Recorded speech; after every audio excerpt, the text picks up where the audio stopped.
today we'll talk about how can you fix this problem or know how you can do that on your app. So all you have to do, so you just click here on settings. When you just click on settings, it's going to show for you a list like this here.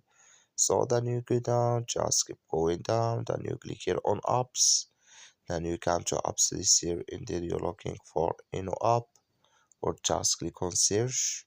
Then here at app, it's going to show for you like this. You click on it, so then it's going to take you to this list. Click here on first stop, then you click on OK, then you go down here, just click on storage, then you come to storage list here, click on clear cache.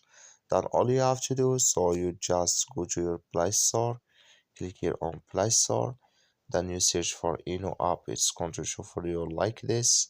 You will find here update, click on it, then it's going to work with you. That's all you have to do. Thank you for watching. Don't forget to support us by liking, subscribing.